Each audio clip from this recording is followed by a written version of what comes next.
Yeah, so just came back from the temple a little while ago. Um, yeah, yeah, I did whip my bandana before people start complaining. I just put this on because I'm going shopping. And what it is, well, obviously because it's a nice day and I'm still around my sisters, so obviously I've got my own things to do. And I'm not sure if I can go speaker's corner tomorrow. So this is like my little rant that I normally do, or therapy, whatever you want to call it. I like to kind of have these little chats. Um, so the thing is, I'm going to talk about integration and kind of like the issues that are affecting the UK today, and why I feel that certain communities are having more issues than other communities to kind of integrate. And yeah, nice view. One of the things is I think um, obviously religion will play a big part in how somebody's kind of lives their life, and some faiths are more um, demanding than others. When I say demanding, I mean in the terms of they require you to uh, let's say sacrifice or do things that you know um, other societies might not deem to be acceptable or normal, blah blah blah. And so obviously you have different types of religions, and Sikhism has its own kind of things that you've got to apply and abide by. One of them obviously is so I talk about Sikhism because obviously that's my faith, although I'm not a baptized Sikh.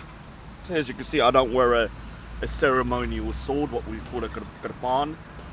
It's part of the 5Ks, and so if you get baptized, then you must wear it. And this is something that the UK has uh, kind of given the Sikhs a little bit of leeway on. Well, quite a lot of leeway if you think about it. We're the only group that is allowed to legally carry around uh, a kirpan, or what you might consider to be a dagger. It has to be concealed, obviously, in its case. But still, that's a big responsibility to give to a particular group of people. And I think the Sikhs have lived up to that responsibility because there's no real what you call knife crime. Now I know people are going to show videos of Sikhs fighting in temples and all of this. Stop that rubbish. It's nothing to do with that. The kirpans, the swords are everywhere in the temples anyway. Even somebody that's not Sikh could pick one up.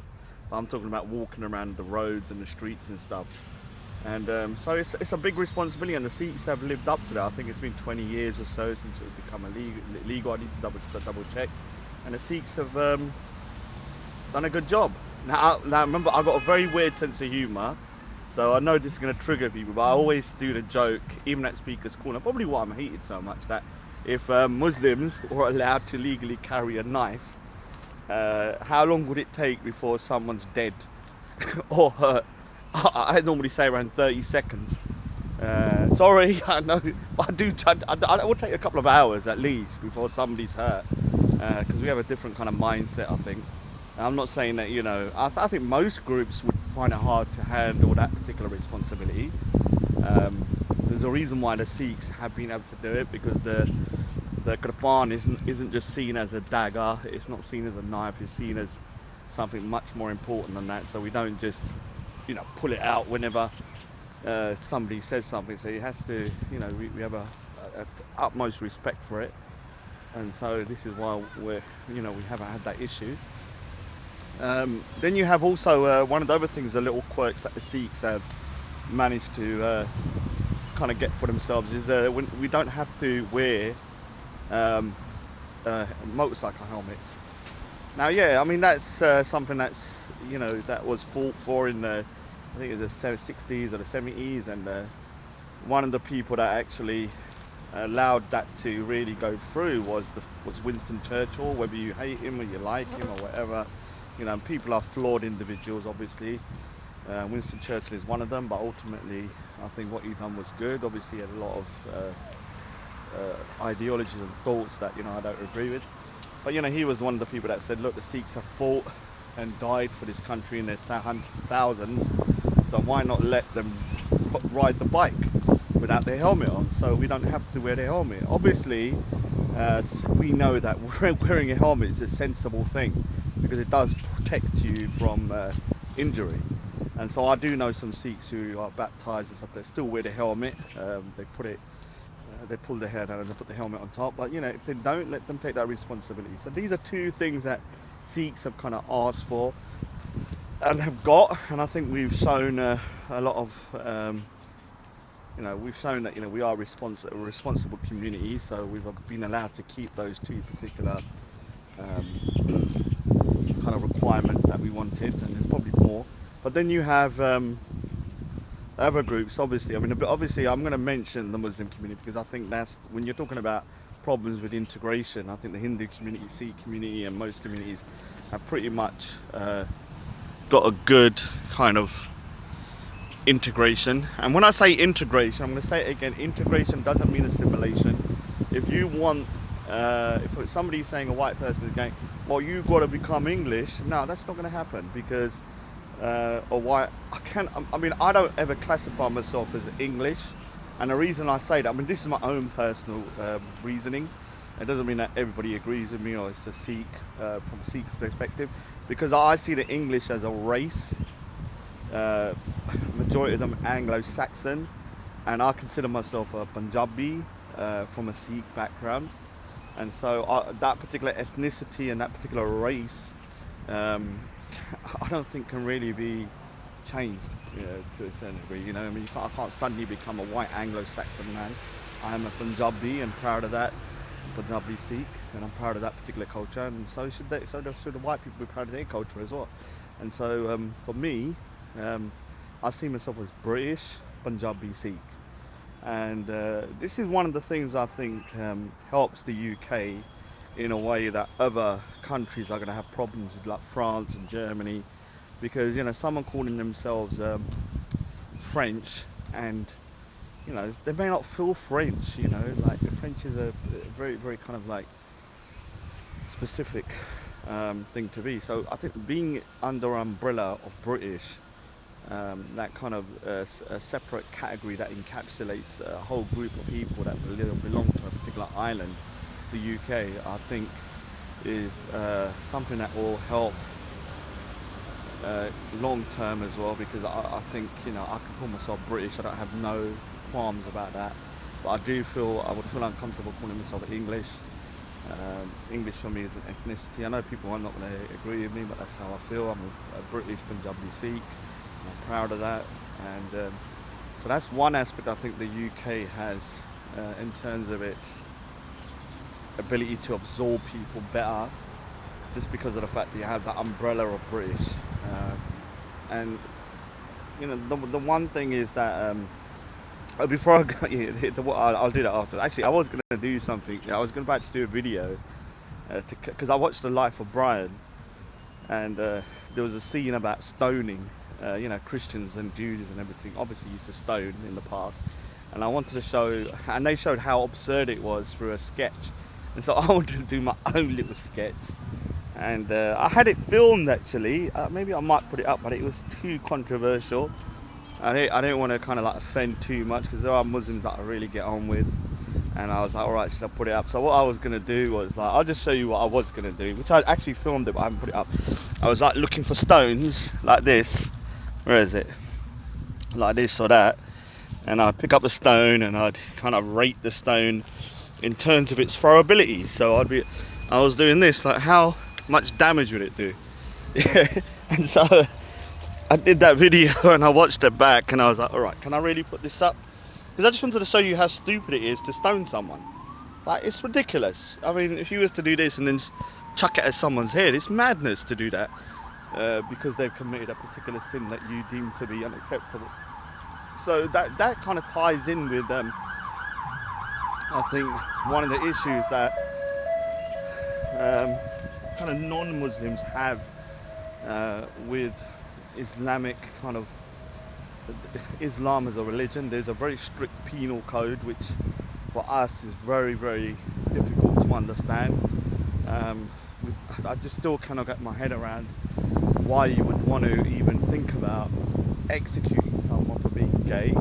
Obviously, I don't agree with homosexuality. So to anyone that's gay, I don't agree with it because I'm a traditional person in terms of my kind of outlook on life. So I do believe, in a family structure. I don't really agree with homosexuality overall, but I don't want to punish anyone for being homosexual. And I think, people should live their lives how they want, and let God decide whether they, obviously within reason. So, I don't drink, I haven't drank for 6 years or in any intoxicants, and I think intoxicants are wrong.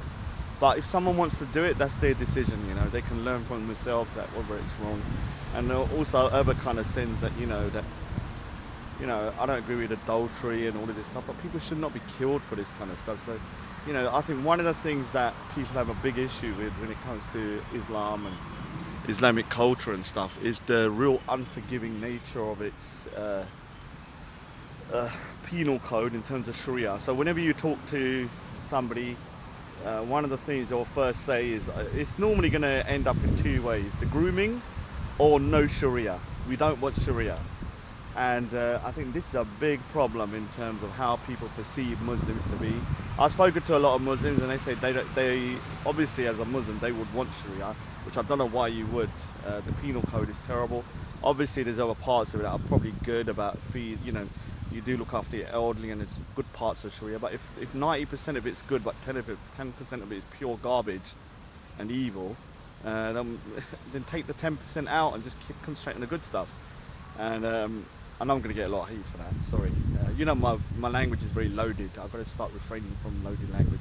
And so I think one of the things that is causing problems and frictions within communities, I'm talking about Muslim and non-Muslim community, is that remember all the rest of the religious groups like Sikhs, Hindus and stuff don't have a legal system within their religion. Obviously we have rules and regulations, but it's not legally binding where someone can lose their life over it. And the other thing is, I had a conversation about freedom of speech and whether Sikhism allows freedom of speech. Now, if anyone could write on there exactly what the stance on freedom of speech is within Sikhism, I believe that, there is freedom of speech in Sikhism. Obviously, we don't agree with going around insulting people, but I don't know of any ruling where it says that, you cannot speak about certain things, because what's insulting to one person and what's insulting to another is so subjective. Like, somebody could be, because this is the problem, another problem within the kind of problems within communities and integration. One community is totally, the Muslim community, a lot of them are even the most moderate Muslims are against freedom of speech in the sense that they do not believe that religion should be criticized.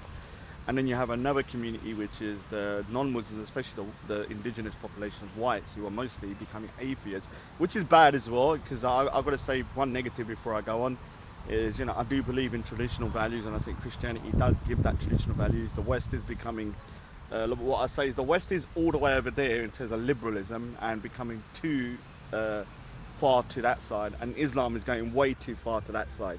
And so you have two extremes butting heads. It's in the middle, yeah. You can't become so immoral that everything goes, and you can't become so restrictive that pretty much everything is out of bounds, yeah.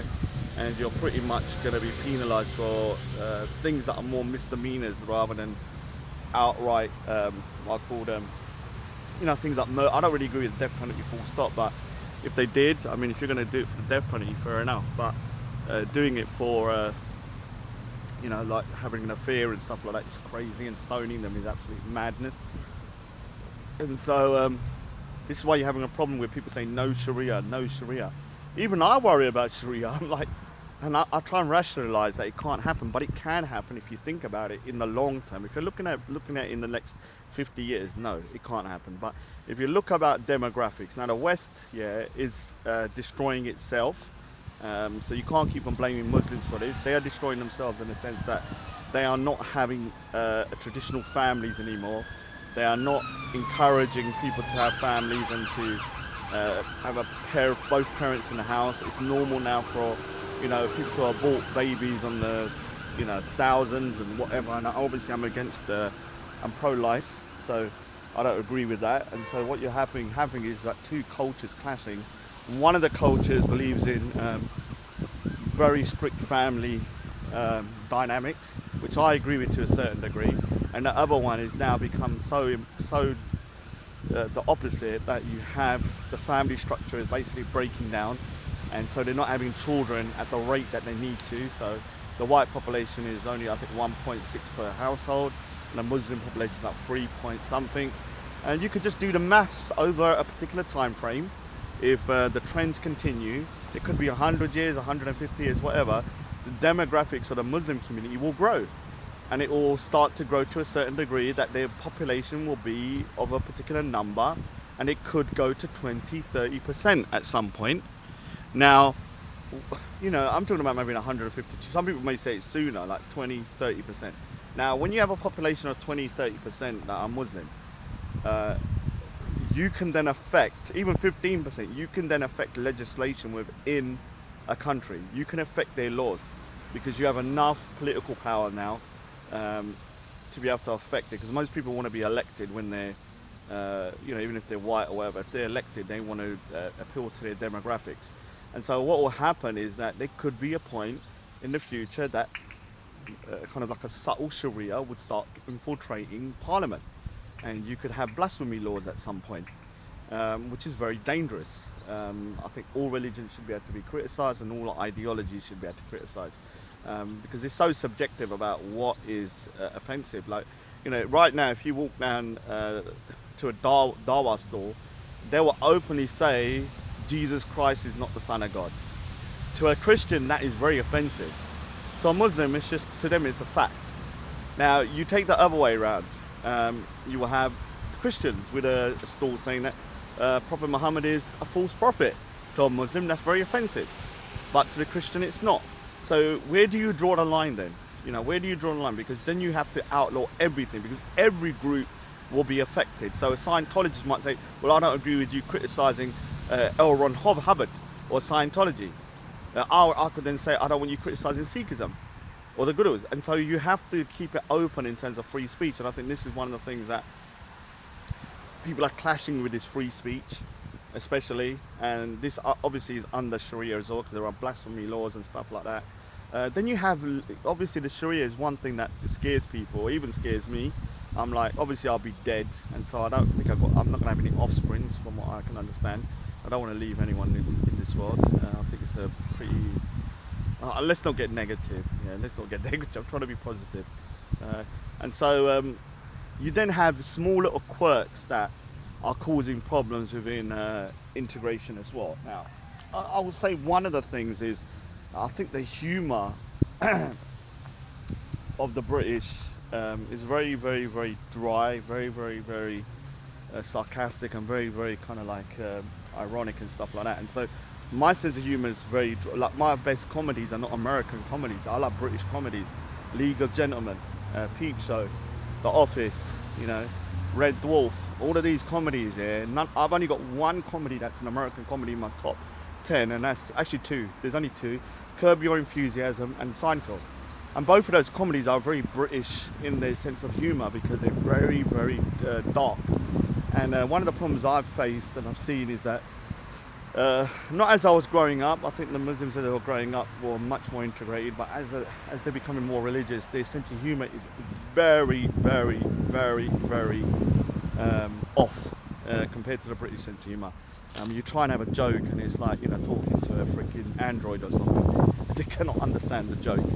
And I think this is causing problems, because sense of humour is a good way to kind of get people to talk and integrate and speak to each other. Remember, integration is not assimilation again.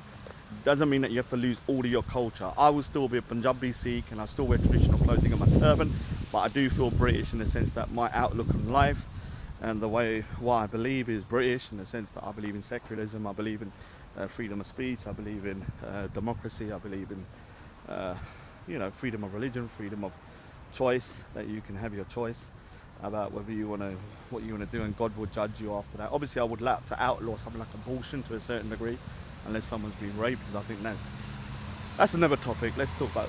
Let me just say that, because I'm getting a lot of hate. I believe that abortion should be outlawed, because I believe it's murder, unless somebody has been raped, and then they should have the choice, or abused, or, you know, by somebody. So you're having this problem with integration, and then you have another issue, which is that smaller things that are causing problems. Now, one of the things is, the Brits love their dogs. Yeah, it sounds like a silly thing, but it's a big thing because the dogs, like for me, I love dogs, and Sikhs don't have an issue with dogs. But then you have a culture which sees dogs as something that is dirty, horrible, and you can't have within the house. And so I've seen, even my sister says when she takes the dogs out, when she passes a Muslim person, they seem like they're repulsed, yeah, or they move, or they thingy, and that causes a lot of problems in the sense of you can't, like, one of the things is, if someone's walking down with a dog, and I love dogs, I can go up to the dog and go, oh, a lovely dog, and you can have an interaction with that person. If you hate dogs or you don't like dogs because of your faith, it's a problem. You also have obviously the big one of the big issues that I think, it's gone 20 minutes, I'll try and shorten it down, I don't want to go too long ranting. Something like, I believe, before I go on, I believe in traditional values in the sense of also how you dress. I don't believe in dressing, I believe in dressing modestly, yeah. I think it's a good thing. Even within Sikhs, they do dress modestly, you see, when they go to temple especially. But I don't agree with kind of, really controlling too much about what people wear. If someone wants to wear something skimpy, let them wear it, that's up to them. But I do disagree with covering your face. I think the hijab is a beautiful thing. I see people with hijabs, I'm like, wow, a really respectable, lovely garment. But when it comes to the burqa or the niqab, where you're covering your full face, in my opinion, it's unacceptable. I've tried to have a conversation once with someone with a niqab or a burqa, and it was so difficult. I mean, it was like I couldn't read the emotions. It was like talking to somebody, and I just couldn't get an understanding of what they were feeling, because I could only see their eyes, and it was very difficult. Now, I can agree to like a middle ground to a certain degree. I think the least that that should happen is that in banks, because it happened to me in a bank once when two women with burqas were in there, and I was given that sensitive information. I felt very uncomfortable because they were standing behind me. And I know people are going to moan, oh, what's the big deal of that? It is a big deal because I didn't know who they were. You can't go in with a crash helmet. And so things like that in a bank, in security prone areas, I think they should be taken off. Because I even know from a lot of scholars that I've listened to who said that it's not compulsory within Islam. It's something that has become more fashionable, not fashionable, but it's become more prominent recently. But it's not within Islam. Islam really only calls for modesty, but for some reason it's gone to that next step where you now have people covering their whole faces. Obviously you have other issues as well. Now I'm going to keep on going on this. I know it sounds like I'm picking on Muslims, but I'm trying to give you an idea of why there is a lot of friction between non-Muslim and Muslims, and especially between the white indigenous population and Muslims, because you have a situation again with halal meat. And halal and kosher are the same. I think all meat, yeah, and all dairy products are evil. This is why I need to become a vegan again. I'm still vegetarian, although it doesn't look like it. I know I'm very fat. And so you have this halal situation where people are being forced, in the past, I don't know if it still happens, but forced to eat halal because everything in supermarkets, a lot of stuff is becoming halal, and they're not telling people. This is a big problem for Sikhs as well. I mean, because you're actually infringing on Sikhs, because the Sikhs have obviously we're not supposed to eat meat, but if you did, it's forbidden to eat halal. And so, people are eating that particular meat, and that goes against their religious beliefs then, even though I believe you shouldn't eat meat. And so where do you draw the line? And so you have, these kind of, what you might see as kind of minor things, people causing problems, and then obviously you have the bigger issues, which is, I don't want to talk too much about grooming, but because I've spoken about it so much, but you have the grooming issue, which is causing frictions and people not feeling that, a particular community is taking responsibility and ignoring it and saying, no, it's not a problem, there's not a problem, there's not a problem. Obviously there is a problem and it needs to be dealt with. You've got to deal with that shit, yeah. And so all of this all put together, and then you add in the other mix, the last big mix, which is extremist terror and terrorism, and then you have a toxic mix of a massive problem, which is only going to get worse if people don't start talking and trying to resolve matters. Because like I said before, all right, so I better end it soon. Like I said before, when you speak to both sides, because I speak to both sides, whether you believe it or not, when I go to speak at school, I speak to loads of Muslims, and I sit down with them, I talk to them and stuff like civilly. And when you speak to people, you realise that, you know, on both sides, when you have the Muslims with the long beards, and you probably looking at them thinking, oh, they're terrorists or they're extremists, 90% of the Muslims you will meet are not. They believe in a particular ideology that I don't agree with, but that doesn't automatically mean that they're a terrorist or extremist. And you know, so, and then you have on the other end, same thing. You have white people that have concerns about their culture and their kind of way of life being eroded, because remember, Islam is a very dominant culture and religion. It doesn't really fit well with other cultures. It either absorbs them and takes over, or it has friction. This is what I've seen from the past. It's very difficult for them to sit side by side. So white people are more scared about their culture and their history and their people kind of being overtaken. And I can kind of understand that.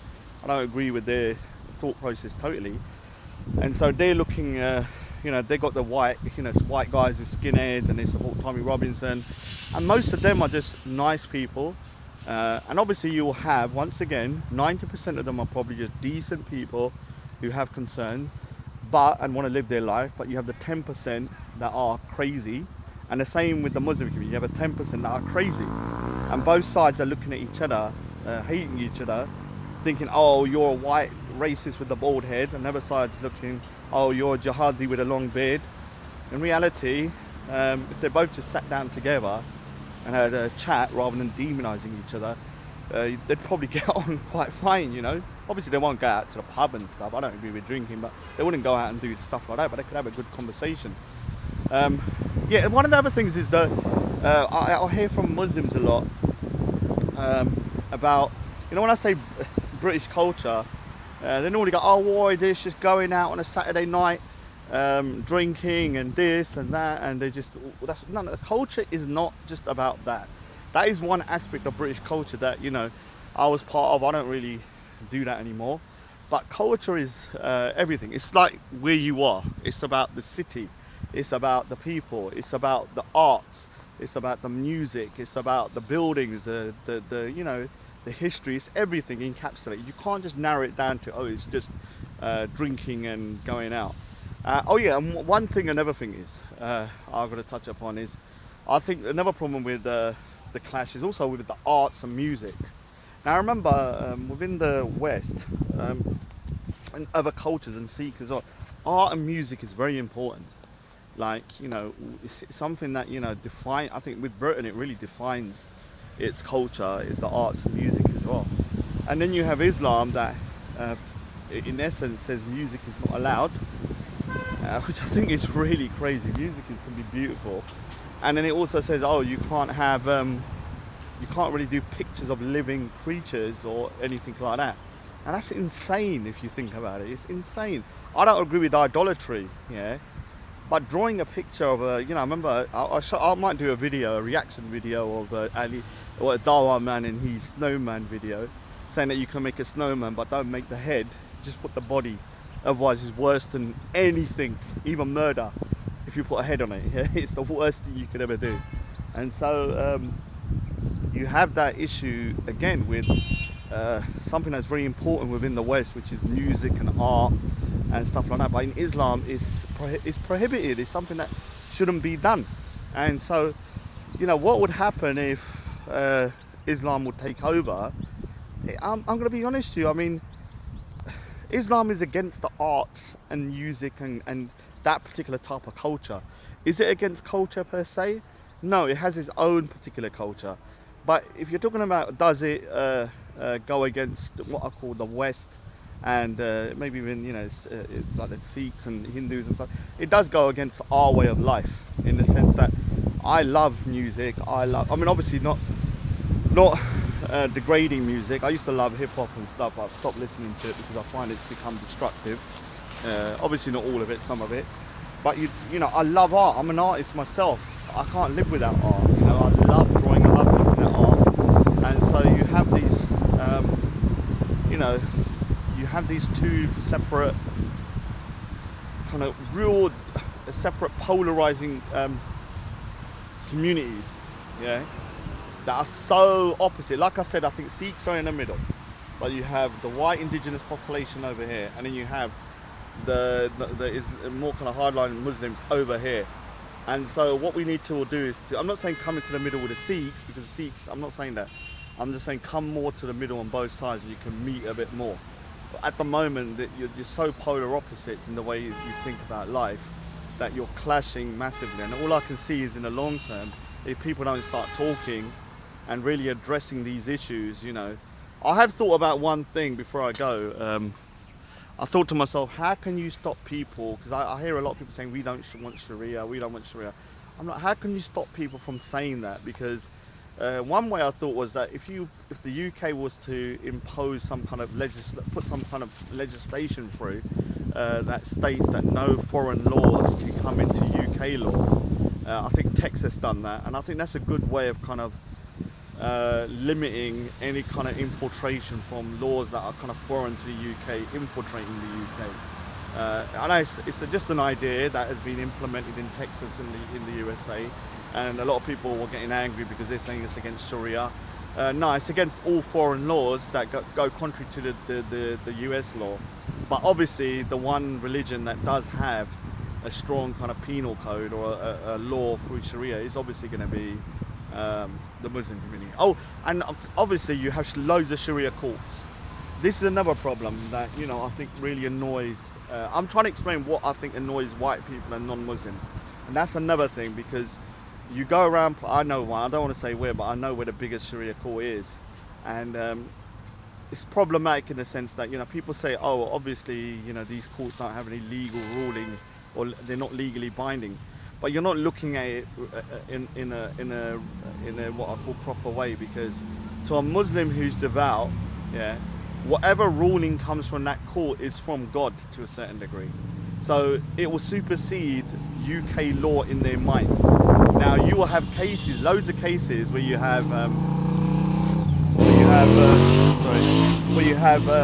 like Muslim women having really kind of what I call draconian old school laws, where they're actually not actually getting the good end of the stick, and if they went through the UK route, they would actually get a better outcome. But because they believe in their God so much, they would accept that bad ruling rather than going through the UK route, which they would have got a much better ruling. And so we're having a problem within that as well. That it seems almost like, if I'm being honest with you, it feels like there's two kind of systems, two kind of like cultures clashing massively, like they're butting heads, and it's just going to end badly if people don't start talking. I mean, I cannot see how if these Muslims and Islamic culture keeps on growing and going down this route of really kind of hardline thoughts, because there seems to be a lot of hardliners. I want the more moderates like Abu Land and, you know, all of these kind of guys to kind of start maybe becoming more prominent. But at the moment, if it's going down a more hardline route, it's going to become problematic in the sense that, you know, it will clash with the UK, and you know, one's going to have to win. They both can't go side by side. This is the problem. They're so counter to each other, and they're so polarizing that they cannot go side by side. One has to win, yeah. And the losing side is going to feel kind of like they've been let's say kind of like disrespected or kind of suppressed, yeah. So if, you know, the Muslim community, if their particular way of life is starting to be suppressed and saying we can't do this, then they will feel like they're being kind of attacked. And the other way around as well, the British white people, if you start enforcing laws that you know, kind of are beneficial more to Muslims in terms of, you know, if you start restricting free speech and stuff because of sensitivities of Muslims in terms of religion, you know, it's going to piss them off. So either side is going to be annoyed. If I was being honest with you, what side would I rather win out? Obviously, I would rather win the British or the white indigenous population in terms of the West would win out, because that's beneficial for me. I would never want to live under any kind of Islamic rule, under Sharia or anything, or any restriction in terms of that. So obviously for me, my kind of what I would want to win out is obviously the Western style of living, although I don't agree with all of it. So yeah, I mean, that's not me being, I'm just being honest with you. I've said it before, and this is one of the videos that really got me to try my first ever video when I first went speaking Sunnah, I said, I'd rather live in a Christian country than a Muslim country. And that just sent like, that's when I was like, thought to myself, damn, I've said something I can never take back, and I'm going to be remembered for that. And I am still remembered for that, and that's I still stick by that. I don't want to live under a Islamic rule. Yeah, I'd prefer to live under a Christian country than Islamic. For me as a Sikh, it's not beneficial to be under an Islamic kind of state or anything like that. Well, anyway, I'm going to be off, and yeah, video is kind of ranted on a bit. Hopefully, the kind of that people can just understand what I'm trying to say. Anyway, I'm not sure if I'm going to speak as corner. Might be, might not be, not sure yet. Anyway, take care.